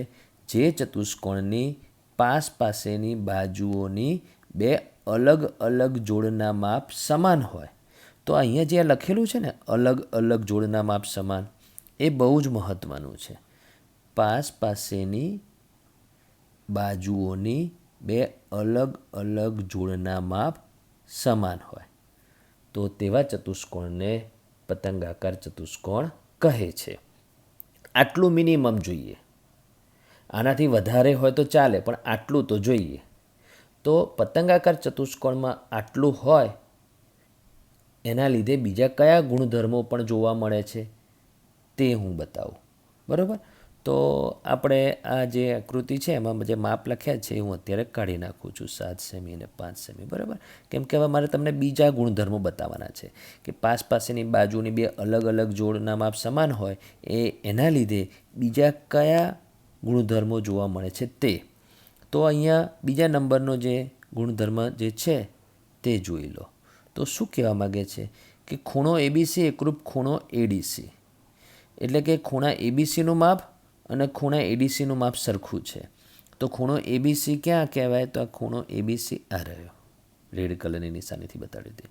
અને ખૂણો એડીસી આ રહ્યો, એટલે સામ સામેના ખૂણા કહેવાય. તો આ સામ સામેના ખૂણાના માપ સરખા છે. ચતુષ્કોણમાં તો સામ સામેના ખૂણાની બે જોડ હોય, તો આના માપ સમાન, તો બીજી જોડના માપ સમાન છે કે નહીં? તો તમે જુઓ બીજી જોડમાં ખૂણો બીએડી જુઓ તો ખૂણો બીએડી સૌથી ઉપર છે અને સૌથી નીચેનો ખૂણો છે ખૂણો બીસીડી આકૃતિ પ્રમાણે નીચે. તો એ સામ સામેના ખૂણાઓ તમને સરખા દેખાય છે? ના, એ સમાન નથી. તો રેડ કલરથી બતાવેલા સામ સામેના ખૂણાની એક જોડના માપ સમાન છે. એટલે પતંગાકાર ચતુષ્કોણમાં મિનિમમ સામ સામેના ખૂણાઓની એક જોડના માપ સમાન હોવા જોઈએ. મિનિમમનો મતલબ કે બે જોડમાંથી એક જોડના માપ તો સમાન હોવા જ જોઈએ સામ સામેના ખૂણાઓમાં. બીજી જોડના સમાન થઈ જાય તો વાંધો નથી, પણ મિનિમમ સામ સામેના ખૂણાઓની એક જોડના માપ સમાન હોવા જોઈએ. બરાબર? તો આ બીજો ગુણધર્મ. પછી ત્રીજો ગુણધર્મ. તો ત્રીજો ગુણધર્મ બતાવું છું એટલે આજે બીલા આગળની નિશાની કાઢી નાખી. બરાબર? તો ત્રીજો ગુણધર્મ એ શું કહે છે કે પતંગાકાર ચતુષ્કોણમાં એસી લંબ બીડી, રેખાખંડ એસી લંબ રેખાખંડ બીડી. તો એ રેખાખંડ એસી શું છે? વિકર્ણ. રેખાખંડ બીડી પણ શું છે? વિકર્ણ. અને અહીંયા રેડ કલરથી શું બતાડ્યું છે? લંબનું ચિહ્ન, એટલે કાટખૂણાનું ચિહ્ન. તો વિકર્ણ એકબીજાને કાટખૂણે છેદે છે, દુભાગે છે એવું મેં કેમ ના કીધું? તો તમે જુઓ રેખાખંડ બીડી છે એના બે સરખા ભાગ થાય છે કે અહીંયા વચ્ચેનું જે બિંદુ છે એનું નામ એમ આપી દો. બરાબર? બંને વિકર્ણના છેદ બિંદુનું નામ એમ આપી દઉં છું. તો જે બીએમ છે એનું માપ ધારો કે 3 સેમી, તો એમડીનું માપ 3 સેમી સાચું. હા, આ વિકર્ણના બે સરખા ભાગ થયા, બીડી વિકર્ણના બે સરખા ભાગ થયા. પણ જે એસી વિકર્ણ છે એમાં ઉપરનો ભાગ નાનો છે, નીચેનો ભાગ મોટો છે. એટલે પતંગાકાર ચતુષ્કોણમાં એક વિકર્ણ એ બીજા વિકર્ણને દુભાગે. બંને વિકર્ણ એકબીજાને દુભાગે એવું જરૂર નથી, દુભાગે બી ખરા, પણ મિનિમમ એક વિકર્ણ બીજા વિકર્ણને દુભાગવું જ પડે. હવે આ જે હું બોલ્યો કે દુભાગવું જ પડે એનો મુખ્ય ગુણધર્મ નથી. પાસેની બાજુની બે અલગ અલગ જોડના માપ સમાન હોય એટલે બાકીનું બધું ઓટોમેટિક થઈ જાય.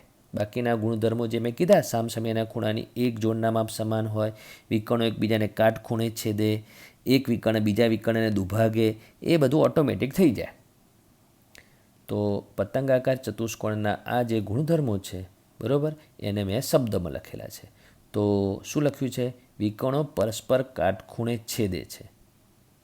દુભાગતા નથી, પરસ્પર નથી દુભાગતા, એક વિકર્ણ બીજા વિકર્ણને કાટખૂણે દુભાગે છે, પણ બંને વિકર્ણ એકબીજાને કાટખૂણે નથી દુભાગતા.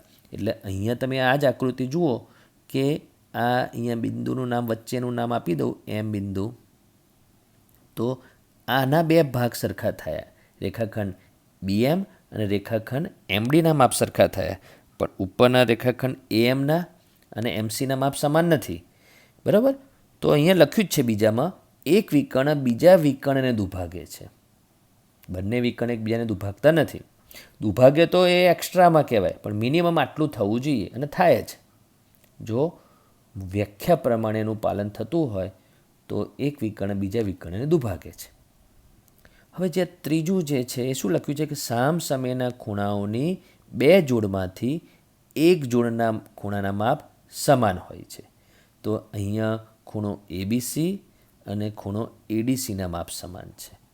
એટલે સામસામેના ખૂણાઓમાં એક જોડના માપ સમાન હોવા જોઈએ અને હોય જ.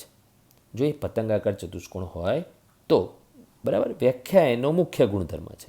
હવે હું તમને એક એવો ચતુષ્કોણ દોરીને બતાવીશ કે એમાં પાસ પાસેની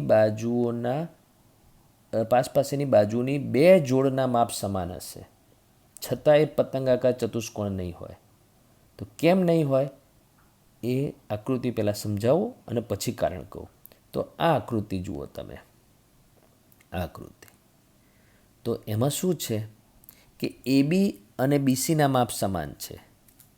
તો એબી અને બીસીના માપ સમાન છે. તો રેખાખંડ એબી અને રેખાખંડ બીસી એ પાસેની બાજુ છે અને એ પાસેની બાજુની આ એક જોડ સમાન છે. પછી બીસી અને સીડીના માપ સમાન છે. બીસી અને સીડીના માપ સમાન છે એટલે પાસેની બાજુની આ બીજી જોડના માપ પણ સમાન છે. હવે ચતુષ્કોણમાં પાસેની બાજુની 4 જોડ થાય, એમાંથી 2 જોડના માપ તો સમાન થઈ ગયા. હવે બીજી 2 જોડ સમાન નથી. રેખાખંડ સીડી અને રેખાખંડ ડીએના માપ સમાન નથી. જો સીડી 5 સેમી છે અને ડીએ 6 સેમી છે એટલે એના માપ સમાન નથી. પછી જે ચોથી જોડ છે ડીએ અને એબી, એના માપ પણ સમાન નથી. કેમ નથી? ડીએ 6 સેમી માપ અને એબીનું માપ 5 સેમી. એટલે પાસેની બાજુની 2 જોડના માપ સમાન છે, છતાં પતંગાકાર ચતુષ્કોણ નથી. કેમ નથી? તો આ પાસેની બાજુની 2 જોડ જે સમાન છે, આ 2 જોડ, એમાં એક બાજુનું નામ બંનેમાં આવે છે કોમન બીસી. તો એ શું સાબિત થાય છે? એ 2 અલગ અલગ જોડ સમાન નથી, એક બાજુ તો કોમન આવે છે, સામાન્ય આવે છે. એટલા માટે પતંગાકાર ચતુષ્કોણ નથી. એટલે પતંગાકાર ચતુષ્કોણમાં પાસેની બાજુની 2 અલગ અલગ જોડના માપ સમાન હોવા જોઈએ. અલગ અલગ જોડ. આ અલગ અલગ જોડ વિદ્યાર્થી વ્યાખ્યા લખવામાં ભૂલી જાય છે. વિદ્યાર્થીને ભૂલ શું થઈ જાય છે? વ્યાખ્યા આવી રીતે લખે, જે ચતુષ્કોણની પાસેની બાજુઓની 2 જોડના માપ સમાન હોય, પણ 2 જોડ અલગ અલગ હોવી જોઈએ, તો જ એને પતંગાકાર ચતુષ્કોણ કહેવાય. હવે પતંગાકાર ચતુષ્કોણને તમે સમજી ગયા છો. પતંગાકાર ચતુષ્કોણમાં મિનિમમ આ એનું વ્યાખ્યા પ્રમાણેનો ગુણધર્મ હોવો જોઈએ. એટલે ઓટોમેટિક આ બીજો ગુણધર્મ સામસામેના ખૂણાની એક જોડ એકરૂપ મળી જાય એટલે એમના માપ સમાન મળી જાય. વિકર્ણ કાટખૂણે છેદે જ, એક વિકર્ણ બીજા વિકર્ણને દુભાગે જ. બરાબર? અહીંયા ગુણધર્મ લખ્યું છે, એક વિકર્ણ બીજા વિકર્ણને દુભાગે અને વિકર્ણો પરસ્પર કાટખૂણે છેદે. બરાબર? અને હા, તો એ જે છે એ ઓટોમેટિક થઈ જાય. હવે હું એક સ્પેશિયલ વસ્તુ કહું છું કે હા, એ પહેલાં બતાવી દો ને પછી હું તમને કહું.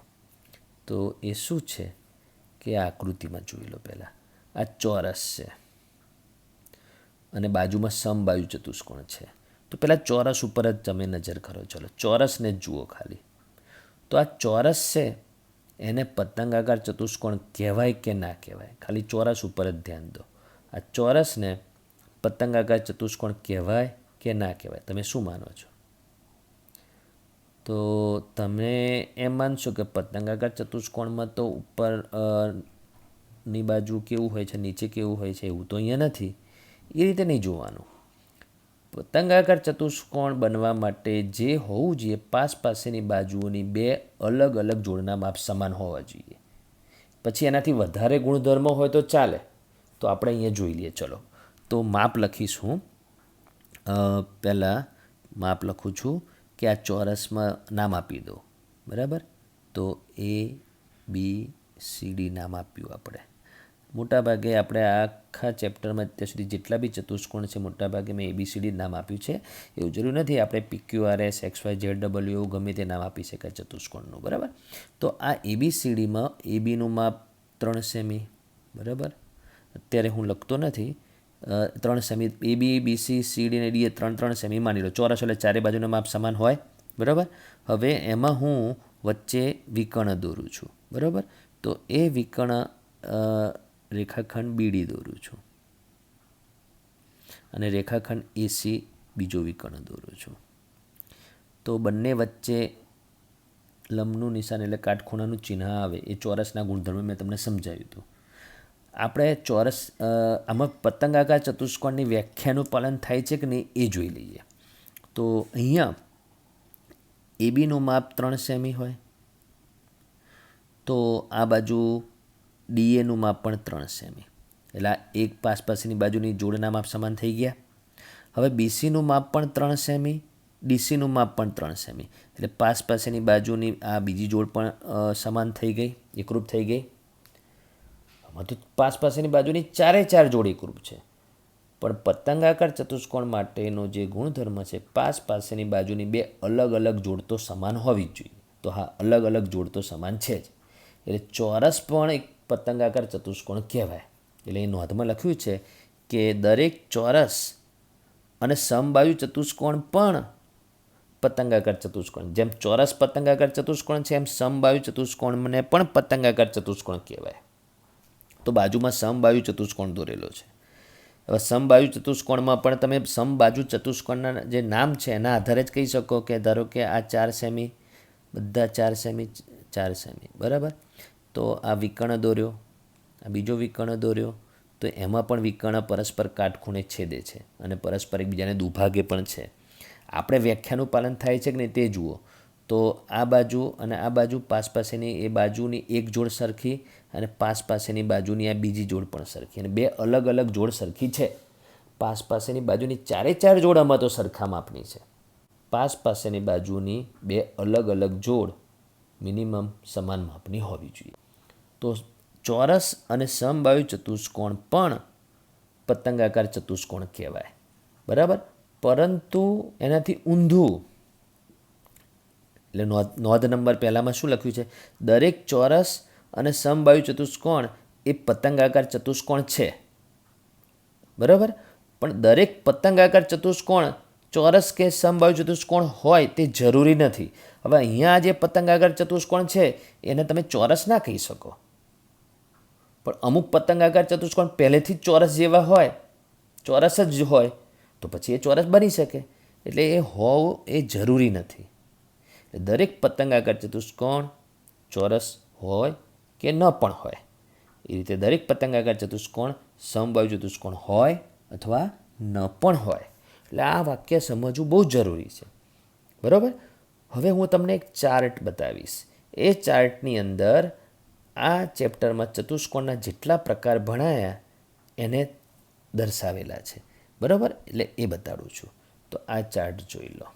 તો અહીંયા ચતુષ્કોણ દોરેલો છે, પણ આ જે ચતુષ્કોણ દોરેલો છે એ કોઈ ચતુષ્કોણના આપણે કયા કયા પ્રકાર ભણ્યા? સમલંબ ચતુષ્કોણ, સમાંતર બાજુ ચતુષ્કોણ, સમબાજુ ચતુષ્કોણ, લંબચોરસ, ચોરસ અને પતંગાકાર ચતુષ્કોણ, બરાબર. એટલે આ જે 6 પ્રકાર હું બોલ્યો એ 6 પ્રકારમાંથી એક જ પ્રકારનો ચતુષ્કોણ આ નથી, બરાબર.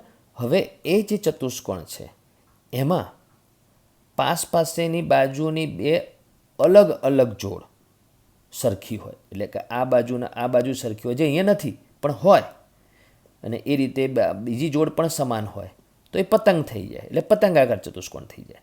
તો એ પતંગાકાર ચતુષ્કોણ થઈ જાય. તો એ જ ચતુષ્કોણમાં તમે જુઓ, આ પાસની બાજુની આ જોડ સમાન માપની અને આ બીજી જોડ સમાન માપની, એટલે પતંગાકાર ચતુષ્કોણ થઈ ગયો, બરાબર. હવે આ જે ચતુષ્કોણ છે જેનાથી બધા પ્રકાર બને છે એમાં સામસામેની બાજુઓ સમાંતર નથી. આ બાજુ અને આ બાજુ સમાંતર નથી. હવે એને આ બાજુ લંબાવશું તો છેદશે નહીં, પણ આપણે આ રિવર્સ બાજુ લંબાવીશું તો આગળ જતાં છેદશે, એટલે સમાંતર નથી. એટલે આ જોડ સમાંતર નથી. અને સામસામેની બાજુની આ બીજી જોડ પણ સમાંતર નથી, આ જોડ પણ સમાંતર નથી. તમે એને અહીંયા લંબાવશો આ બાજુ તો નીચેની બાજુ બી છેદશે, એટલે સામસામેની બાજુની એક જોડ સમાંતર નથી. એટલે એ સમાંતર બાજુ ચતુષ્કોણ પણ નથી અને સમલંબ ચતુષ્કોણ પણ નથી. તો આ ચતુષ્કોણમાં જો સામસામેની બાજુની એક જોડ સમાંતર થઈ જાય તો, એટલે કરી દઈએ તો, બીજી જોડ સમાંતર ના એક જ જોડ સમાંતર કરી દઈએ તો એ સમલંબ ચતુષ્કોણ થઈ જાય. તો એ સમલંબ ચતુષ્કોણ થઈ જાય. તો જો એ ચતુષ્કોણમાં સામસામેની બાજુની એક જોડ સમાંતર કરી દીધી, કઈ કરી દીધી તો હું એરો કરીને બતાડું છું. તો આ જે જોડ છે ગ્રીન કલરથી કરીને બતાડ્યું એ સમાંતર છે, એને લંબાવશો તો નહીં જ છેદે, પણ બીજી જોડ સમાંતર નથી, એટલે સમલંબ ચતુષ્કોણ. તો હવે આ સમલંબ ચતુષ્કોણમાં જે જોડ સમાંતર નથી એમાં આ માપ અને આ માપમાં એ માપ જુદું છે. સામસામેની બાજુની બીજી જોડના માપ સમાન નથી. તો જો એ સમાન હોય તો જે સામસામેની બાજુની જોડ સમાંતર નથી એમના માપ સમાન હોય તો એવા સમલંબ ચતુષ્કોણને સમદ્વિ બાજુ સમલંબ ચતુષ્કોણ કહે છે. એ પણ મેં તમને સમજાવી દીધું કે જો આ સમાંતર છે, સામસામેની બાજુની એક જોડ સમાંતર છે અને બીજી જોડ સમાન છે. એટલે મેં તમને જ્યારે સમદ્વિ બાજુ સમલંબ ચતુષ્કોણ સમજાવ્યું ત્યારે શું કીધું હતું? સમાંતર હોવું અને સમાન હોવું એમાં ફરક છે. સમાન એટલે માપ સમાન હોય, ધારો કે આ 3 સેમી તો આ 3 સેમી, અને સમાંતર હોવું એટલે માપથી નહીં જોવાનું, એને લંબાવો તો પણ છેદે નહીં. તો એ સમદ્વિ બાજુ સમલંબ ચતુષ્કોણ. બરાબર? તો સમલંબ ચતુષ્કોણ ક્યારે થાય? સામસામેની બાજુની એક જોડ સમાંતર હોય ત્યારે. એટલે આ જે સૌથી પહેલો જે ચતુષ્કોણ છે એ એક કઈ પ્રકારનો ચતુષ્કોણ નથી જે આપણે આ ચેપ્ટરમાં ભણ્યા. બરાબર? એને પાસેની બાજુની બે અલગ અલગ જોડ સમાન કરી દો તો પતંગાકાર ચતુષ્કોણ બની જાય. સામસામેની બાજુની એક જોડ સમાંતર કરી દો તો સમલંબ ચતુષ્કોણ થઈ જાય. અને સામસામેની બાજુની બંને જોડ સમાંતર કરી દો આના જેવી. બરાબર? અહીં ગ્રીન કલરથી બતાવું. જો આ જોડ સમાંતર, એમને લંબાવશો તો પણ છેદશે નહીં. અને આ બીજી જોડ પણ સમાંતર, એને પણ લંબાવશો તો પણ છેદશે નહીં, ગમે તે બાજુ, ઉપરની બાજુ કે નીચેની બાજુ. એટલે એ સમાંતર બાજુ ચતુષ્કોણ. હવે આ જે સમાંતર બાજુ ચતુષ્કોણ છે એમાં તમે જુઓ ચારે બાજુના માપ સમાન નથી, ચારે ખૂણાના માપ પણ સમાન નથી. હવે તમે એ ચતુષ્કોણમાં ચારે બાજુના માપ સમાન કરી દો તો સમાંતર બાજુ ચતુષ્કોણમાં સામસામેની બાજુની બે જોડ સમાંતર હોય અને એમાં બાજુઓના માપ પણ સમાન કરી દો તો એ ચતુષ્કોણ સમબાજુ ચતુષ્કોણ બની જાય. આ સમબાજુ ચતુષ્કોણ. જો આ સમાંતર બાજુ ચતુષ્કોણમાંથી જ બન્યો સમબાજુ ચતુષ્કોણ. અને એમાં શું થયું? આપણે શું કર્યું? ચારે બાજુના માપ સરખા કરી દીધા, એટલે સમબાજુ ચતુષ્કોણ થઈ ગયો. સમાંતર બાજુ ચતુષ્કોણ તો છે જ, બરાબર, પણ આપણે એમાં એક ગુણધર્મ એડ કરી દઈએ છીએ એટલે એ ચતુષ્કોણનું નામ બદલાઈ જાય છે. હવે આ સમાંતર બાજુ ચતુષ્કોણ જે બની ગયો એમાં ચારે બાજુ સરખી કરી તો સમબાજુ ચતુષ્કોણ બની ગયો. પણ ચારે ખૂણા સરખા કરો, ચારે બાજુઓ સરખી ના કરો, ખાલી ચારે ખૂણા સરખા કરો તો એ લંબચોરસ બની જશે. જો આ ચારે ખૂણા સરખા અને 90 માપના, ચારે ખૂણા સરખા અને 90 માપના, તો એ લંબચોરસ બની ગયો. બરાબર? હવે આ જ સમાંતર બાજુ ચતુષ્કોણ, એમાં તમે ચારે બાજુ બી સરખી કરી દો અને ચારે ખૂણાઓ પણ સરખા માપના કરી દો તો શું બને? તો એ ચોરસ બની જાય. એ ચોરસ બની જાય. તો આ આખો જે ચાર્ટ છે, બરાબર, આ જે તમને દેખાય છે આ ચાર્ટ, એ શું બતાડે છે કે જ્યારે કોઈ ચતુષ્કોણ હોય, બરાબર, એની પાસેની બાજુની બે અલગ અલગ જોડના માપ સમાન ના હોય, સામસામેની બાજુની એક જ જોડ સમાંતર કે બંને જોડ સમાંતર ના હોય, તો પછી એને ખાલી ચતુષ્કોણ કહેવાય, એનું કોઈ નામ બીજું ના પાડી શકાય. પણ જો પતંગાકાર ચતુષ્કોણના વ્યાખ્યાનો ગુણધર્મ લાગુ પડે તો પતંગાકાર ચતુષ્કોણ કહેવાય.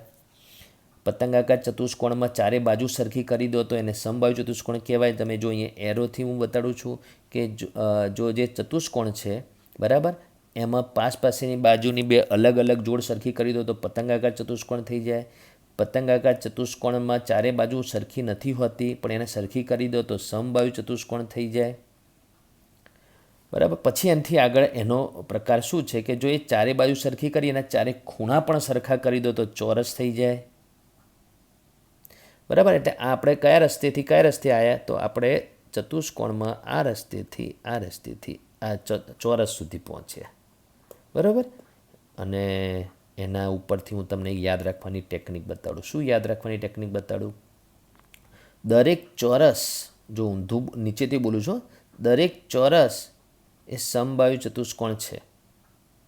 દરેક સમબાજુ ચતુષ્કોણ પતંગાકાર ચતુષ્કોણ છે. દરેક પતંગાકાર ચતુષ્કોણ એક સાદો ચતુષ્કોણ છે. એટલે નીચેથી ઉપરની બાજુનો દરેક ચતુષ્કોણ કહેવાય. એટલે ચોરસને સમબાજુ કહેવાય, સમબાજુ ચતુષ્કોણને પતંગાકાર ચતુષ્કોણ કહેવાય. એ તો ચોરસને બી પતંગાકાર ચતુષ્કોણ કહેવાય. તો આ એક રસ્તો સમજાયો. હવે એને પછી બીજો રસ્તો બતાડું છું, સમાંતર બાજુવાળો. બરાબર, એ આપણે અહીંયા જે સમાંતર બાજુ ચતુષ્કોણ બનાવ્યો, સામ સામેની બાજુની બંને જોડ સમાંતર બનાવી. બરાબર, એટલે સમાંતર બાજુ ચતુષ્કોણ થઈ ગયો. અને એમાં ચારે બાજુ સમાન નથી માપની, એને સમાન કરી દો તો સમબાજુ ચતુષ્કોણ થઈ જાય. તો એમાં બાજુઓ જ સમાન કરી, હા તમે, પણ એના ખૂણાઓ પણ સમાન કરી દો, બાજુ સમાન રાખીને ખૂણાઓ પણ સમાન કરી દો તો ચોરસ બની જાય.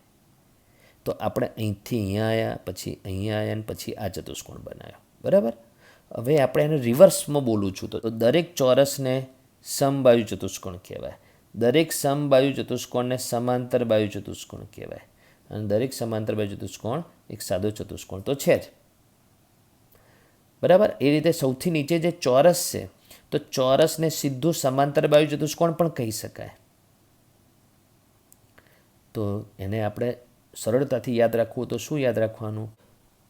ચેપ્ટરના ગુણધર્મની રીતે જોવા જઈએ અને એ રીતે હું તમને સમજાવું તો દરેક ચોરસને સમબાજુ ચતુષ્કોણ કેમ કહેવાય? દરેક ચોરસને સમબાજુ ચતુષ્કોણ કહેવાય તો કેમ કહેવાય? સમબાજુ ચતુષ્કોણ બનવા માટેના બધા જ ગુણધર્મો ચોરસ ધરાવે છે. એટલે ચોરસની પાસે છે. મેં તમને ગુણધર્મોની સંખ્યા કીધી હતી, જો એ યાદ હોય તો એના પ્રમાણે આંકડા લખીને સમજાવો. તો ચોરસની પાસે 10 ગુણધર્મો હતા, સમબાજુ ચતુષ્કોણની પાસે 8 ગુણધર્મો હતા, લંબચોરસની પાસે 7 ગુણધર્મો હતા, અને સમાંતર બાજુ ચતુષ્કોણ પાસે 5 ગુણધર્મો હતા. ચોરસની પાસે કેટલા છે? 10 ગુણધર્મો છે, 10 ગુણધર્મો. હવે સમબાજુ ચતુષ્કોણ બનવા માટે કેટલા ગુણધર્મો જોઈએ? 8. તો એ 8 ગુણધર્મો આની પાસે છે, ઉલટાના 2 વધારે છે, એટલે 10 એટલે 8 વત્તા 2. એટલે દરેક ચોરસને એટલા માટે સમબાજુ ચતુષ્કોણ કહેવાય. સમબાજુ ચતુષ્કોણ બનવા માટેના 8એ 8 ગુણધર્મો ચોરસ પાસે છે. 2 વધારે છે એ તો અલગ વસ્તુ છે. એટલા માટે પરીક્ષામાં ધારો કે આ રીતે સવાલ પૂછાય તો તમારે એનું કારણ આ રીતે લખવાનું. હવે હું સવાલ પૂછું છું, એનો જવાબ તમારે યાદ રાખવાનો, પછી હું બોલીશ. બરાબર, આપણે અત્યારે સામસામે નથી એટલે હું પ્રશ્ન પૂછું છું કે ચોરસને લંબચોરસ કહેવાય? દરેક ચોરસને લંબચોરસ કહેવાય? તમે શું વિચાર્યું? દરેક ચોરસને લંબચોરસ કહેવાય? હા. તો કેમ કહેવાય? ચોરસ પાસે કેટલા ગુણધર્મો છે? 10. લંબચોરસ પાસે કેટલા ગુણધર્મો છે? 7. લંબચોરસ બનવા માટે કેટલા ગુણધર્મો જોઈએ? 7 ગુણધર્મો. તો ચોરસ પાસે એ 7 ગુણધર્મો છે? હા, તો ચોરસ પાસે 7 ગુણધર્મો તો છે જ, ઉપરાંત 3 ગુણધર્મો વધારે છે. પણ આ 7 ગુણધર્મો હોવાથી ચોરસને લંબચોરસ કહેવાય. બરાબર, એવો જ સવાલ બીજો હું પૂછું છું, એટલે તમારે મનમાં વિચારવાનો, પછી હું જવાબ આપું છું. લંબચોરસને ચોરસ કહેવાય?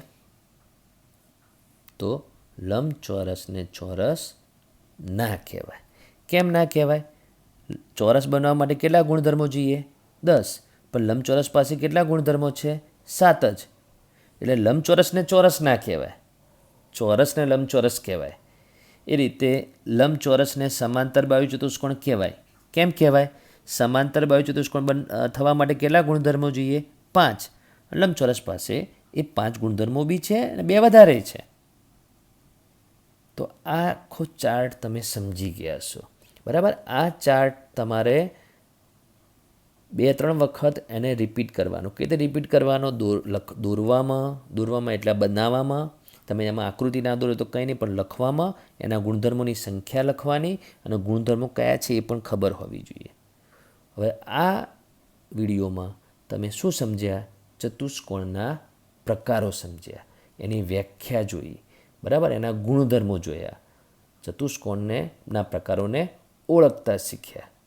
જો તમે આ ચતુષ્કોણના પ્રકારો એના ગુણધર્મો સાથે ઓળખી ગયા છો, મતલબ તમને ખબર પડી ગઈ હશે, તો આના પછીના વિડીયોમાં આના ઉપર આધારિત દાખલા આવશે.